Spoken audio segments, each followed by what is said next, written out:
Capital Forum is, the short version is it's Civics in Action.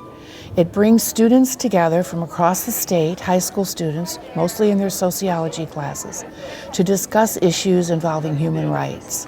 But there's another component to it, and that is to help students become aware of their obligations as citizens and to also encourage them to get involved in their communities. You probably have questions, so let me just locate Syria for you. The goal is for them to get out of their bubble, get out of their comfort zone, meet students from around the state, and see how human rights is not just a global issue or an outside of the United States issue, it's issues that we see here as well. So our experts and kind of sessions that we run the kids through take them from some very global issues to some very localized issues. We must first view it as a commodity. We as teachers, that's what we try to do, is get them to have critical thinking and think beyond the box and try to come up with solutions to some of these problems that the world's facing.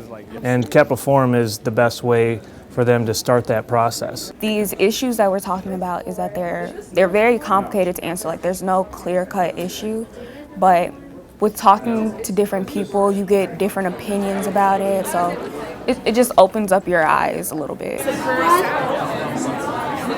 We'll tell the students that Capital Forum doesn't end April 14th. The kids hopefully get engaged enough today that they kind of have an inner calling that it's time to now go put what we've learned into action. This is educating more people, and then as you get educated about like the problems, you're more aware, so you want to get involved. If there's something wrong happening around you, you can be like, oh, I know about this, maybe we can change something.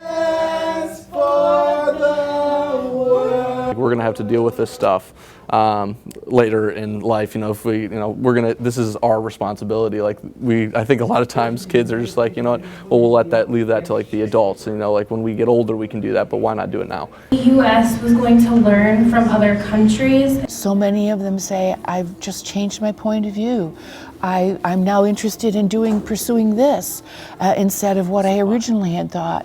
For many of them, it definitely changes their outlook and their perspective. I think I'm going to take away just an ability to look at human rights not just as sort of a theory or a practice, but more so as something that can be applied in my daily life, something that I can work towards, and a goal that I can achieve. This is, a great experience just because it's, we're getting together, we're actually learning about these issues, and we are going to, have a say. And I mean, like, that's the beauty of democracy. We have a voice here, and you want to be an educated voice. We want a better world. We want a better world. We want a better world. We want a better world. We want a better world. We want a better world. We want a better world. So we're learning to change it, one human rights issue at a time.